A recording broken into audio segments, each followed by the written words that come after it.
ba'd. Jemaah subuh yang dirahmati Allah, alhamdulillah, dengan ucapan kalimat tersebut, ungkapan rasa syukur kita kehadirat Allah SWT, sehingga puja dan puji yang tertinggi dan terhormat sudah sepantasnya kita sampaikan kehadirat Allah SWT. Pagi ini kita akan membahas tentang sholat Jumat, sholat yang sudah biasa kita lakukan setiap hari Jumat, pekan sekali. Tapi pada kesempatan ini ingin kita lebih fahami dengan lebih baik, sehingga apa dan bagaimana yang seharusnya kita lakukan dan kita fahami dalam kaitan dengan sholat Jumat ini, kita bisa melaksanakannya dengan lebih baik. Tentu saja sebagai pedoman kita ambil dari surat Al-Jumu'ah sendiri, surat yang ke-62, dari ayat 9, 10, dan 11. Kita akan baca ayat-ayat tersebut. Allah berfirman, A'udzu billahi minasyaitonir rajim. Ya ayyuhalladzina amanu idza nudiya lis-salati min yaumil jumu'ah fas'au ila dzikrillah wa dzarul bai'. Dzalikum khairul lakum in kuntum ta'lamun. Wahai orang-orang yang beriman, apabila dipanggil kalian untuk melaksanakan sholat pada hari Jumat, maksudnya sholat Jumat, fas'au, maka bersegeralah, cepat-cepatlah, ila dzikrillah, kepada sesuatu ibadah yang mengingatkan kita kepada Allah, yakni sholat Jumat dan khutbah Jumat. Wa dzarul bai', dan tinggalkanlah oleh kalian semua kesibukan kalian, semacam jual beli, bisnis. Dzalikum, yang demikian itu bagi kalian, khairul lakum, lebih baik hasilnya nantinya kepada kalian, in kuntum ta'lamun, jika kalian adalah orang-orang yang mengetahuinya dengan baik. Fa idza qudiyatis shalah,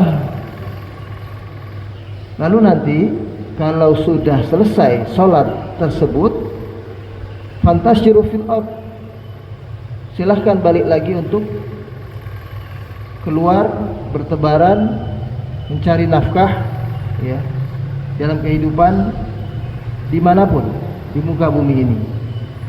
Wabtaghu min fadlillah, dan carilah dengan sungguh-sungguh di sana karunia Allah tersebut, rezeki yang halal, ya.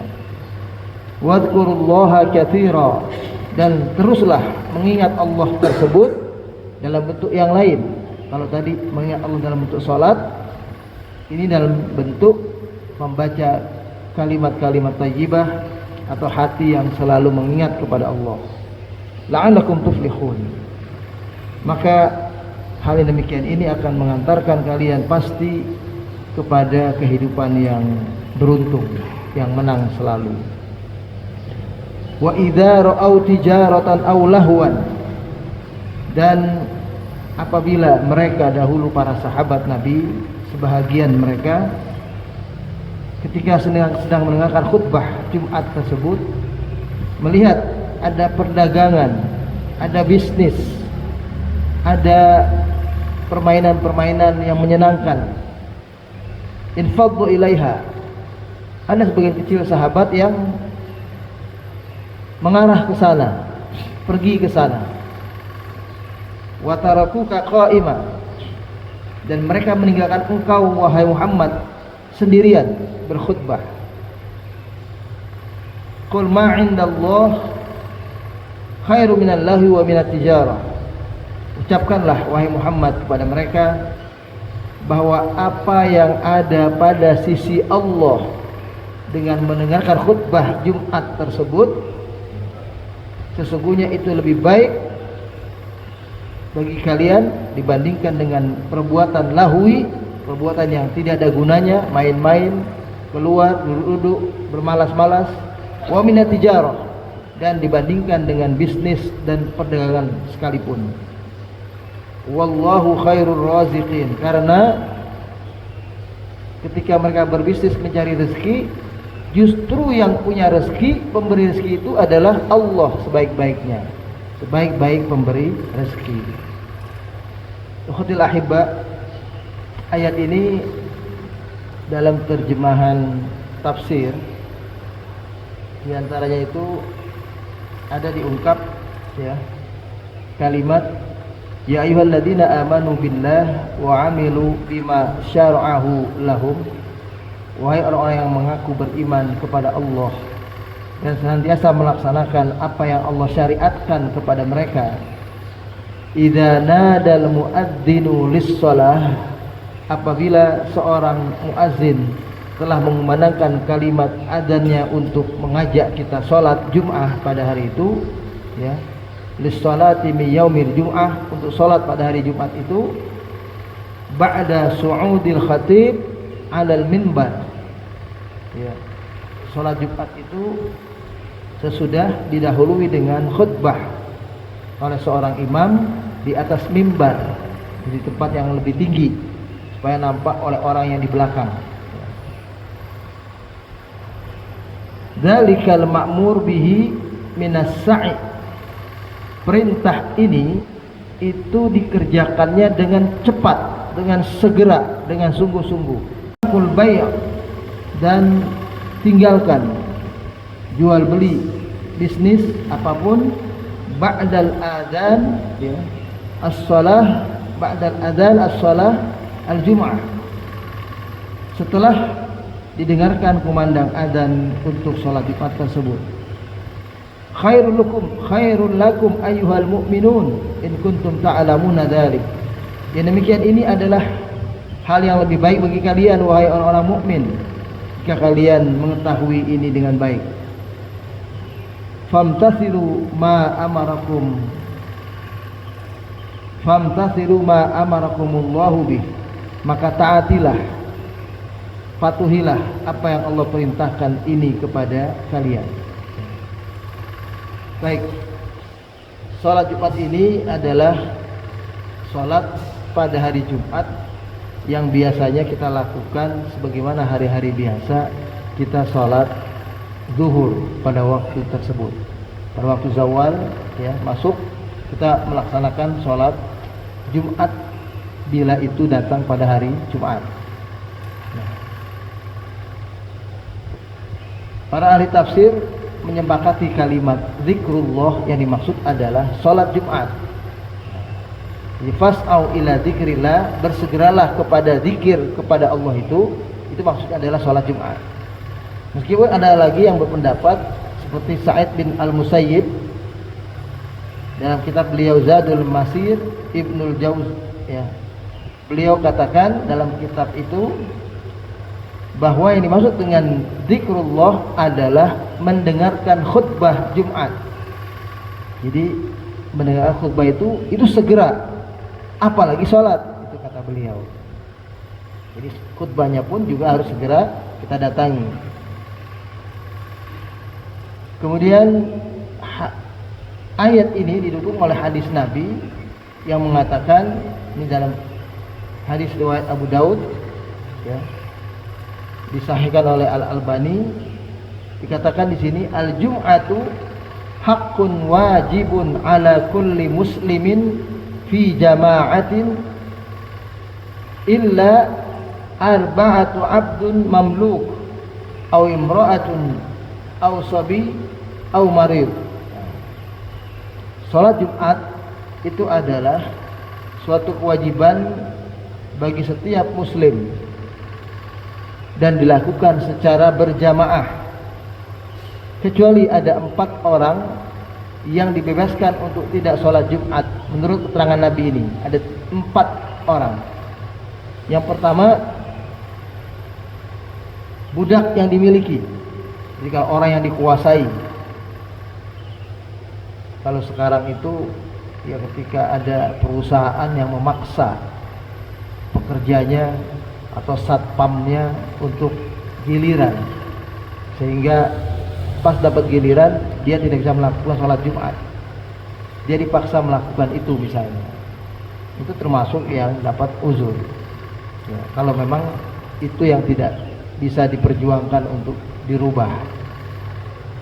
Yang kedua, wanita perempuan tidak wajib untuk sholat Jumat, tapi tidak berarti mereka tidak boleh sholat Jumat. Ini jangan keliru.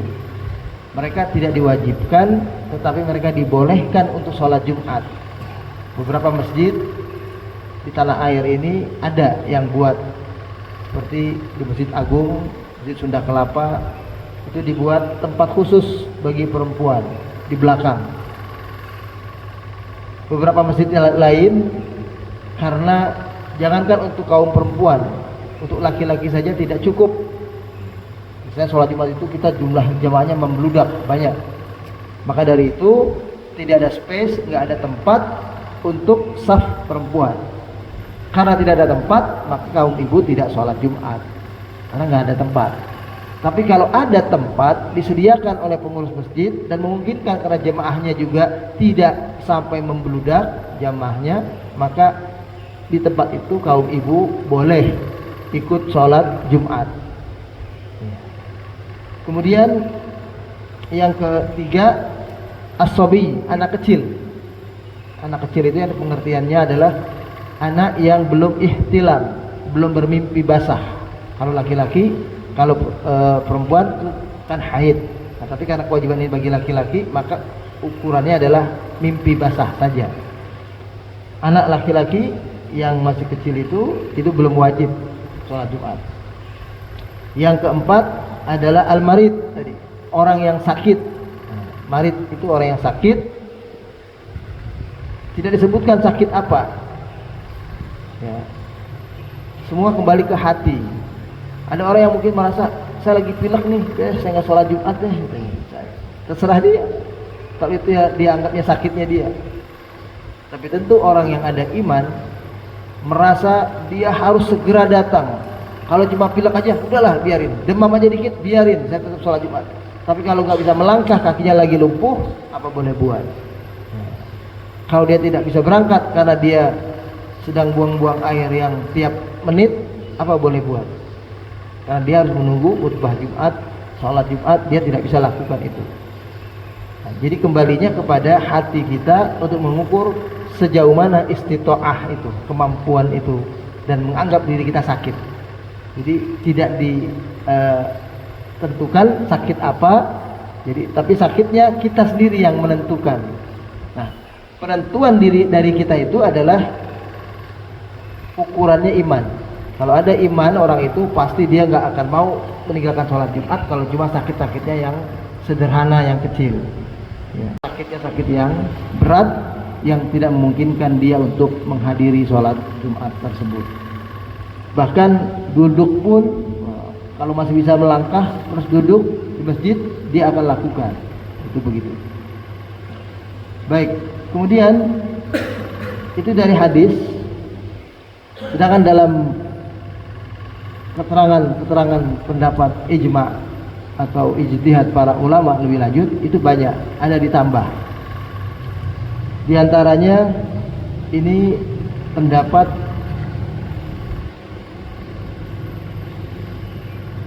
ya, meskipun hadis Abu Daud tadi 4 golongan, tapi ada pendapat Syekh Muhammad bin Ahmad Asy-Syatiri dalam kitab karangan beliau Syarhul Yaqut An-Nafis.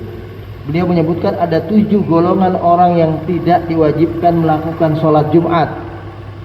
Di samping 4 orang tadi ya, itu menurut beliau ada 3 lagi. 3 itu yang pertama adalah non muslim, kata beliau. Itu udah jelas. Jadi orang yang tidak beragama Islam itu tidak wajib. Yang kedua,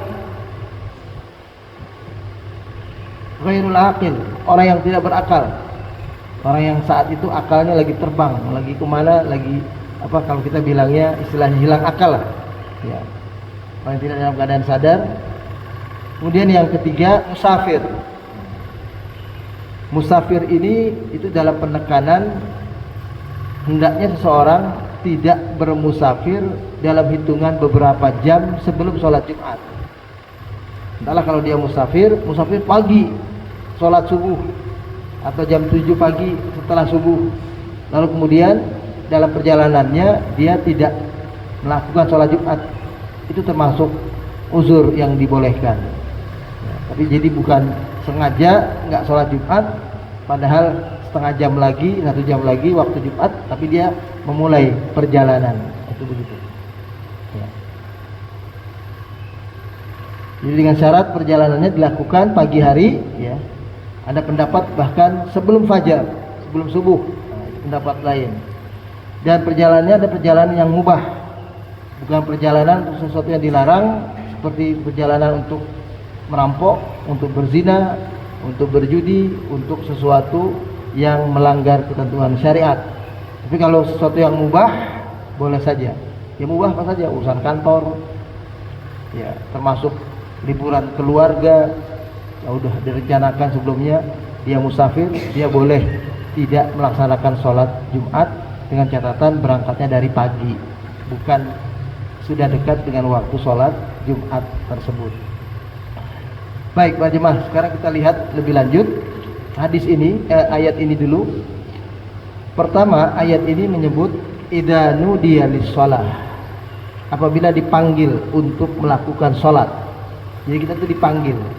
Pengertian dipanggil, nudiya itu menunjukkan kita termasuk orang-orang yang terpanggil kalau kita memenuhi itu.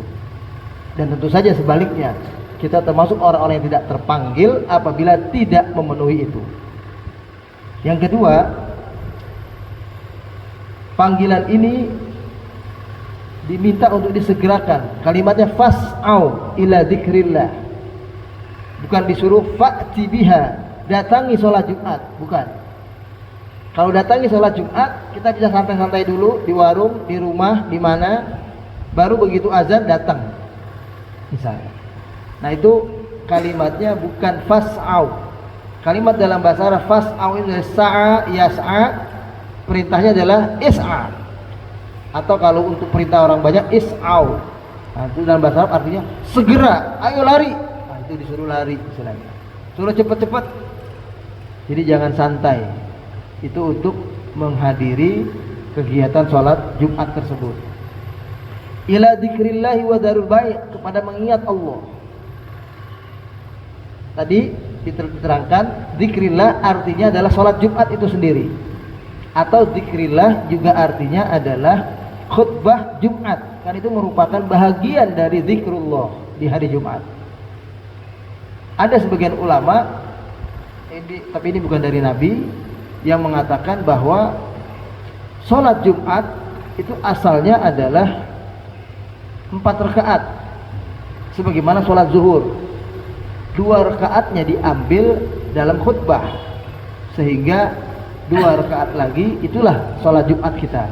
Makanya mendengarkan khutbah termasuk kewajiban untuk menghadirinya. Nah itu ada pendapat ulama. Saya terus terang lupa, tidak ingat pendapat ulama itu siapa, tapi pernah saya dengar ada hal yang semacam itu disampaikan. Tapi dari keterangan Nabi sendiri ataupun keterangan dari para sahabat termasuk asar semua, itu memang tidak ada keterangan itu. Dia merupakan bahagian dari zikrullah yang dimaksud itu aja. Jadi zikrullah itu pengertiannya adalah khutbah Jumat dan sholat Jumat itu sendiri. Maka kalau kita sudah memperhatikan itu, soal apakah khutbah Jumat itu merupakan 2 rakaat sholat yang kita dapat keringanan itu atau tidak, itu bukan persoalan. Karena yang penting disuruh segera untuk sholat Jumat.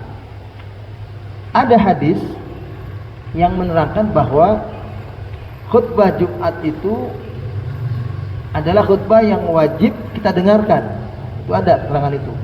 Ya, khutbah Jumat itu didengarkan. Kita harus dengarkan, dan bahkan kita tidak boleh berbicara. Siapa di antara kita yang berbicara bahkan mengatakan kalimat uskut, bisautin kalimat uskut. Uskut artinya diem. kalimat diam itu membuat dia tidak mendengarkan khutbah Jumat, dan itu bisa mengurangi nilai ibadah sholat Jumatnya. Apa yang mengatakannya kurang lebih begitu. Ada yang ribut, dia bilang shh. Yang satu lagi bilang shh, shh. Akhirnya semua saut-sautan. Nah, itu juga bisa mengurangi nilai sholat Jumat. Sebagian mengatakan bisa membatalkan sholat Jumatnya. Jadi sholat Jumat jadi tidak sah gara-gara berbicara itu. Kita lihat ada keterangan Nabi yang lain. Kalau keterangan Nabi, hadis dari Abu Daud, An-Nasai, Imam Ahmad, itu mengatakan man taraka salata jum'atin, ya, man taraka salasa jum'ain tahawunan biha taba Allahu ala qalbih. Siapa yang meninggalkan sholat Jumat dengan sengaja tanpa uzur 3 kali berturut-turut, maka Allah meletakkan dalam hatinya orang itu cap. Nah, cap ini ditafsirkan oleh sebagian ulama, cap jadi orang kafir, cap jadi ahli maksiat, cap jadi orang fasik. Nah, itu taba Allahu ala qalbi.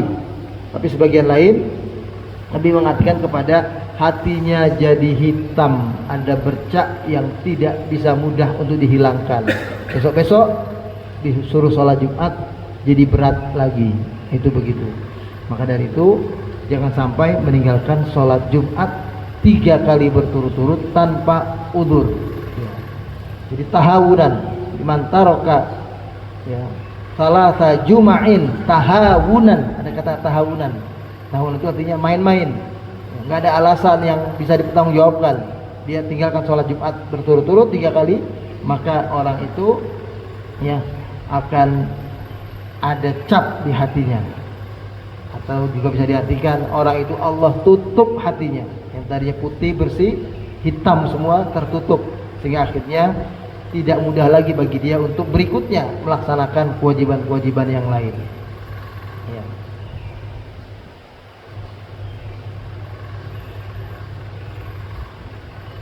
Kemudian hal lain yang perlu juga diperhatikan adalah ketika mendengarkan khutbah Jumat.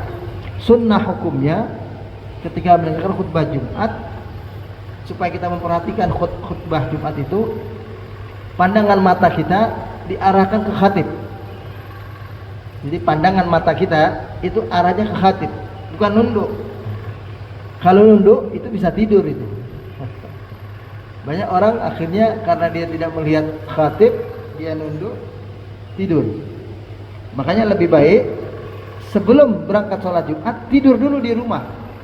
Kalau ada kesempatan istirahat, tidur 15 menit, tidur 20 menit. Maka begitu kita dengarkan khutbah dan sholat Jumat, kita akan fresh betul, akan segar dan tidak akan mengantuk. Tapi kalau kita habis bekerja lelah, makanya akhirnya sholat Jumatnya kita ngantuk.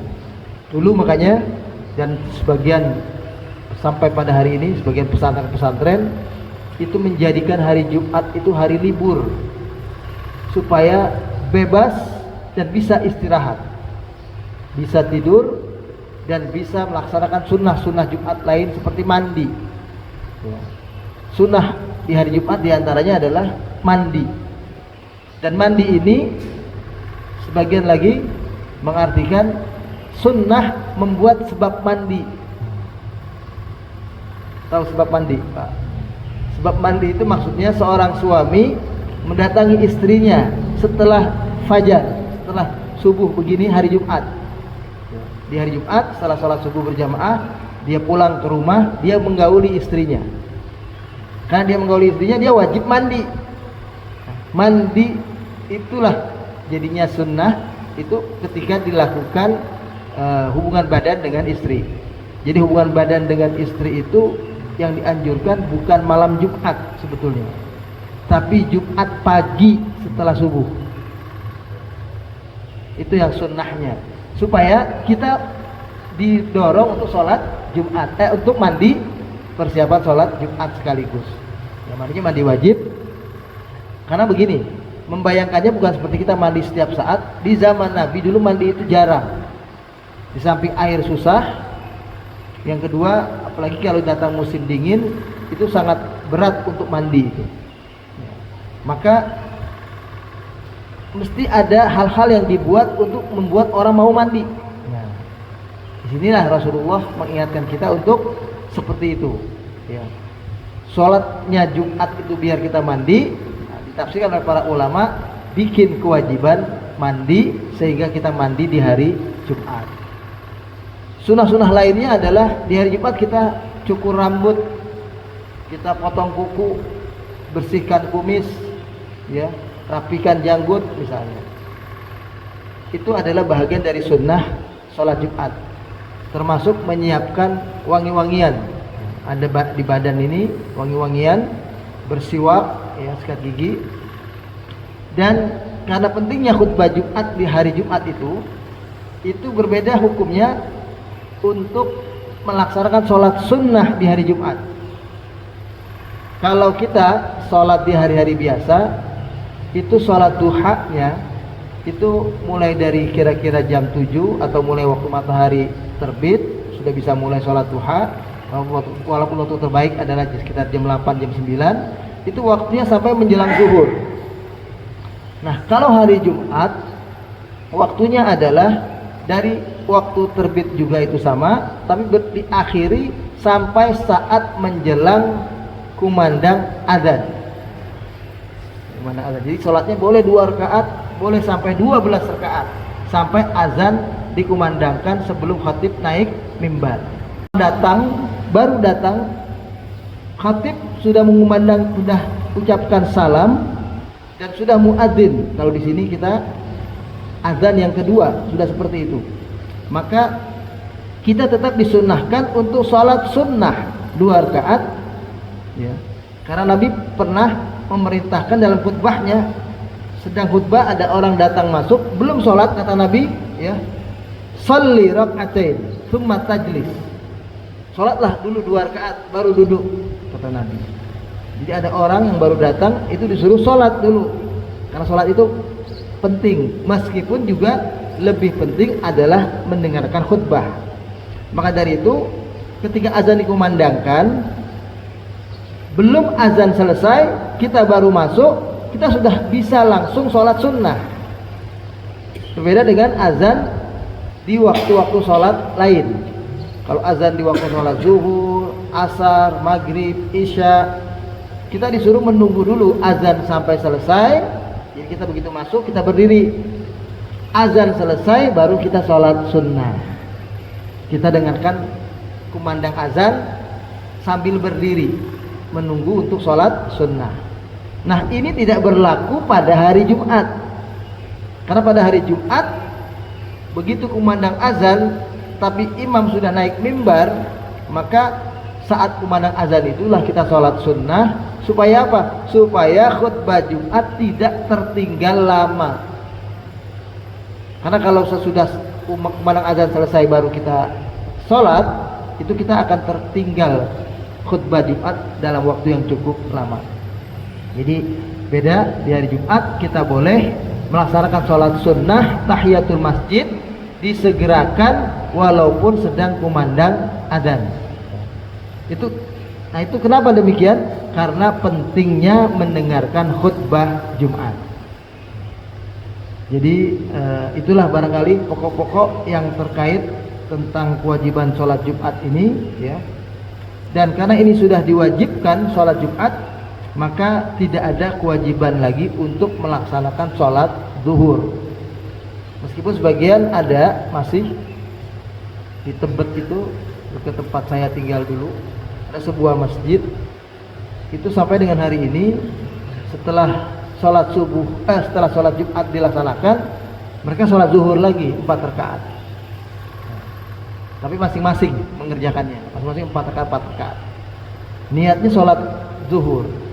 Masih ada yang seperti itu. Nah, ini supaya digarisbawahi, kita tidak ada lagi kewajiban sholat zuhur apabila sudah mengerjakan sholat Jumat. Termasuk ibu-ibu, kewajiban ibu-ibu adalah sholat zuhur. Tapi kalau hari itu dia memilih untuk sholat Jumat karena ada tempatnya di masjid itu, seperti di Masjidil Haram, maka ibu-ibu yang sudah memilih sholat Jumat, kewajiban sholat zuhurnya juga gugur.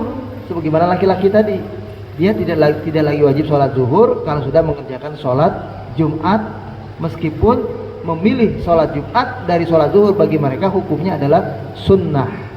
Memilihnya sunnah, tapi sholatnya senilai dengan sholat fardu. Jadi bukan berarti dia dianggap sunnah Jumat berarti dia baru sholat sunnah. Itu tidak begitu. Memilihnya, ikhtiarnya itu yang sunnah, tapi melaksanakan sholat Jumatnya sama dengan melaksanakan sholat fardu, sehingga dia sudah dianggap gugur kewajiban sholat zuhurnya dengan melaksanakan sholat Jumat tersebut. Ya, ini aja barangkali yang penting juga barangkali sebelum saya tutup, saya beri kesempatan untuk dialog. Ada kalimat yang menarik di sini dikatakan wadarul bai', tinggalkan jual beli. Jadi disuruh kita untuk hadir sholat Jumat ini, segala kegiatan yang penting, ini kan bisnis jual beli penting, sudah tinggalkan. Meskipun di situ lagi banyak penawaran-penawaran atau lagi banyak pelanggan-pelanggan, kita jualan, pembeli lagi banyak, kita sudah harus tulis duluan.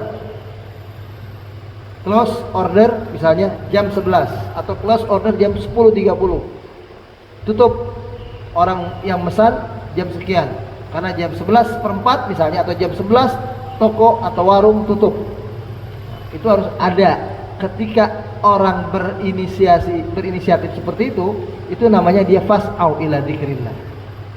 Jadi dia dianggap bersegera mau menghadiri sholat Jumat kalau dia punya ketentuan itu. Di kantor ini tutup jam 11 karena akan menghadiri sholat Jumat. Sholat Jumat itu sendiri adalah masuk waktunya sholat zuhur. Bolehkah diakhirkan sedikit? Boleh saja, selama bukan diakhirkan yang cukup jauh, itu kan beberapa menit. Katakanlah seperti di tanah air ini, itu sholat Jumat itu sebagian yang dekat-dekat kantor itu biasanya dikerjakan jam 12. Kenapa? Karena kalau seperti waktu sekarang zuhur jam 11.44 ya 43, itu imam naik mimbar itu belum ada jamaahnya, itu masih sepi ya. Jam 12 baru pada datang, padahal khutbah sudah mau berakhir. Nah, itu yang sering terjadi. Maka dari itu boleh saja pengurus masjid menetapkan di sini kumandang adzan atau khatib naik mimbar disepakati jam 12 misalnya. Tapi begitu waktu zuhur jam 12 lewat 7 menit, kan ada yang begitu, itu jangan jam 12, belum masuk waktu sebabnya, ikuti jam 12 lewat 7 menit. Beberapa tempat itu ada yang mengerjakan, bahkan ini kita suka bingung kenapa perlu diakhirkan. Itu kenapa ada orang-orang kalau di daerah, di sawah, itu yang begitu, mereka belum selesai urusan di sawahnya, maka diperhitungkan mereka mandi setelah selesai di sawah, maka sholat Jumatnya akhirnya jadi lewat beberapa menit. Nah, dibolehkan ya. Tapi tidak sampai seperti sholat Isya yang sampai dibolehkan sampai 1 jam, 2 jam ya, 3 jam. Yang penting sholat berjamaah, karena memperhatikan orang yang baru pulang dari sawah, dari bekerja sampai malam maghrib baru selesai, mereka mandi, mereka semua beres-beres, baru sholat Isya ditegakkan misalnya. Nah itu tidak sampai seperti itu, karena kalimatnya adalah segera dan tinggalkan jual beli, berarti ada unsur memilih untuk sholat Jumat. Kemudian yang kedua, dalam keterangan di ayat berikutnya dikatakan fa idza qudiyatis shalah, kalau telah selesai sholat. Nah di sini maksudnya adalah fa idza anhaitum sholatal jum'ah, kalau kalian telah selesai dari mengerjakan sholat Jumat, fantashiru fil ard bahtan anil kasbil halal, maka segeralah kalian beranjak meninggalkan masjid untuk bertebaran pergi mencari nafkah yang halal. Nah, jadi disuruhnya setelah sholat selesai, bukan ketika imam lagi khutbah atau ketika sholat sedang dikumandangkan. Kemudian wa an qada'i hajatikum, ataupun dalam rangka memenuhi hajat-hajat keperluan kalian lainnya. Watlubu min fadlillahi an tariqil kasbil halal wa ribhil halal, dan sungguh-sungguhlah kalian mencari karunia Allah dengan jalan dari rezeki usaha yang halal dan segala macam bentuk keuntungan-keuntungan yang halal. Wadhkurullaha fi asna'i bahtikum 'anir rizqi dzikran katsira, dan tetaplah ingat kepada Allah di tengah-tengah upaya kalian mencari rezeki yang halal tersebut dengan ingat Allah yang banyak. Wala yunsakum bahtukum 'anir rizqi dzikrallah, dan jangan sampai dibuat kalian lupa, ya, karena sebab sibuk mencari rezeki yang halal tadi itu, justru kita dibuat lupa mengingat kepada Allah Subhanahu wa taala. Raja'an al-fauz bima, ya, tuhibbunahu, semata-mata karena pengen cari keuntungan duniawiyah. Nah, yang itu jangan, ya. Wan najata mimma turhibuna. Padahal keuntungan yang terbaik itu adalah dari Allah Subhanahu wa taala. Hanya disebutkan wallahu khairur raziqin. Nah, itu demikian. Allah sebaik-baik pemberi rezeki. Inilah, ya, barangkali keterangan tentang sholat Jumat. Ya, kita akhiri untuk hari ini. Mudah-mudahan Allah memberikan kepada kita taufik, inayah dan maunahnya kepada kita semua dari hari ke hari, sehingga kita semakin kuat untuk istiqomah dalam agama ini, dan pada akhirnya Allah akan mewafatkan kita dalam keadaan husnul khatimah. Allahumma rabbana lakal hamdu wa lakal syukru. Allahumma inna nas'aluka ilman nafi'an wa rizqan tayyiban wa amalan mutaqabbala. Allahumma inna nas'aluka husnal khatimah wa na'udzubika min su'il khatimah. Allahumma inna nas'aluka ridhaka wal jannah wa na'udzubika min sakhatika wan nar. Allahumma arzuqna taubatan nasuha qabla al-maut. Rabbana atina fid dunya hasanah wa fil akhirati hasanah wa qina adzabannar. Wa sallallahu ala sayyidina Muhammad wa ala alihi wa sahbihi wa sallama tasliman katsira. Walhamdulillahi rabbil alamin. Wallahu liyat taufiq. Wassalamu alaikum warahmatullahi wabarakatuh.